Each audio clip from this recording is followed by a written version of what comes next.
Hello everyone, bringing you part 3 of Daks Over Duxford, the third and final part.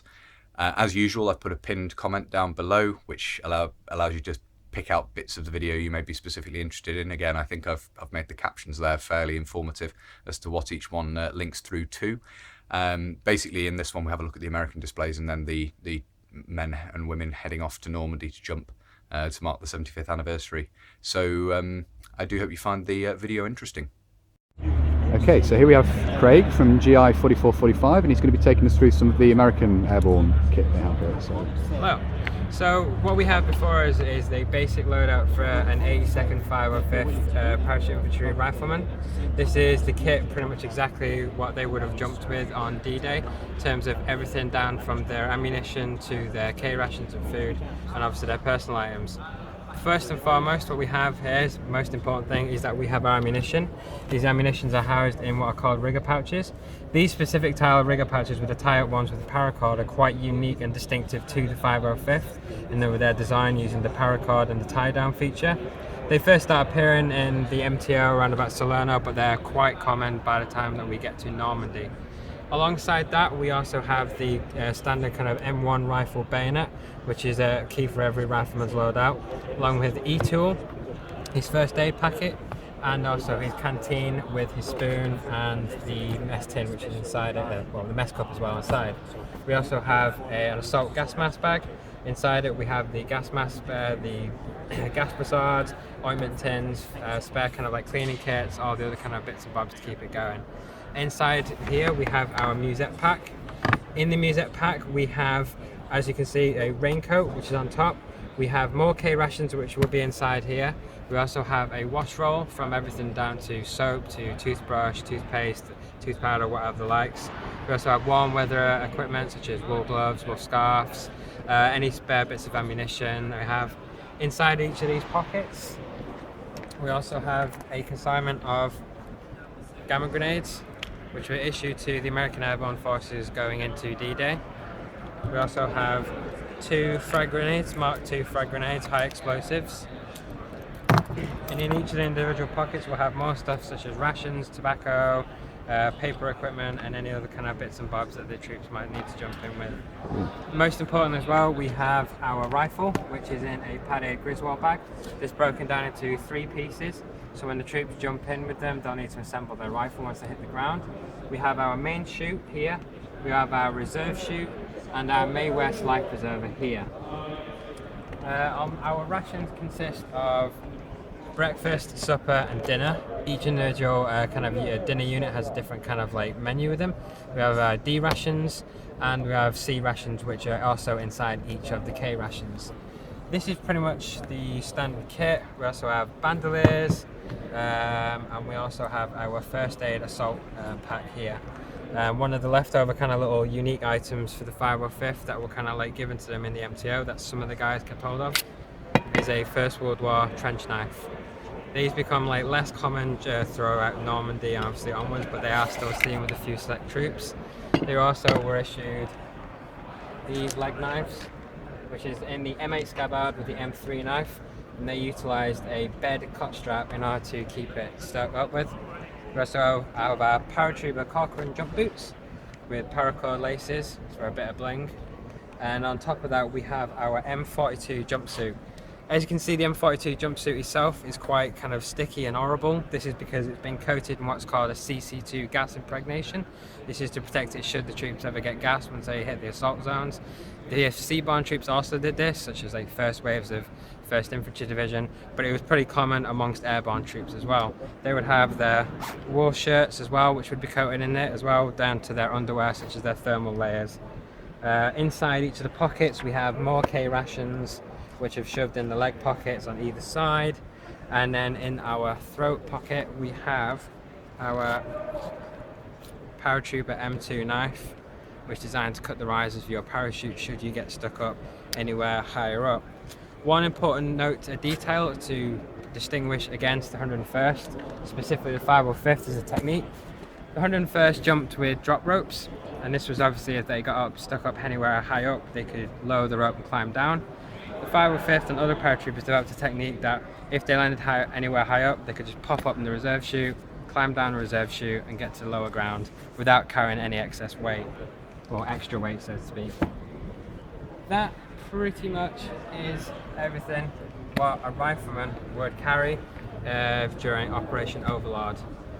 We also have on display other bits of kit for machine gunners, which have a bit more bespoke items if you'd have time to have a look. Absolutely. So to explain a few more bits and bobs, we have a Pickmatic, which is issued 1 per squad. Rifle cleaning rods or /30 cal cleaning rods to clean obviously the 30 caliber, which will be dropped inside a container, which can be seen at the other end of the display. More specifically to machine gunners, they were issued with a sidearm, and as you can see, it's also got an M3 knife that's shoved in the back of here. We also have a breakdown of an individual wash kit, which would be inside the musette packs, which we said earlier. This is an example of some of the bits that a guy would have jumped into Normandy with, including the odd bits and bobs that they procured, obviously through British stores as well. We also have other examples of Halzone tablets, which are carried in my pocket on top here. Water purification tablets to make sure the water that they can get once they're in country is okay. And last but least, the most important thing, phrase book, so that they can ascertain and ask the locals where they need to go, or if they've seen enemy troop movements, this, that and the other, and obviously just get a general idea once they hit the ground. So, if you have any more questions? That's it. Thank you very much indeed. That's brilliant. Thank you. Thank you. It's a reproduction, so it's a decent reproduction,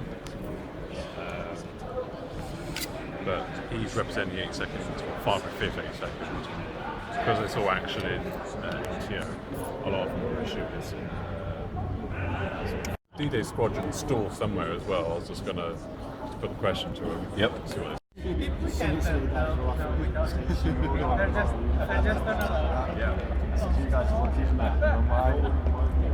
trousers. Have a feel of them. Woolen trousers in this weather. It's going to be painful. The Spanish outfit I'm wearing was a point where the buses are, and they got to walk us across the taxiway to get to the place now. We're not allowed to even walk across anymore. Right now. Where's Henry? No, we don't.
So that was part 3 of Daks Over Duxford, the final part. Back to the more usual content for the channel in the coming weeks.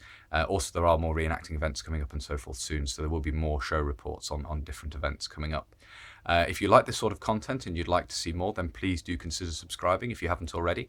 And if you have already subscribed, or if you're newly subscribing, make sure you hit the little notification button, the little bell down below, notifies you when I upload future videos.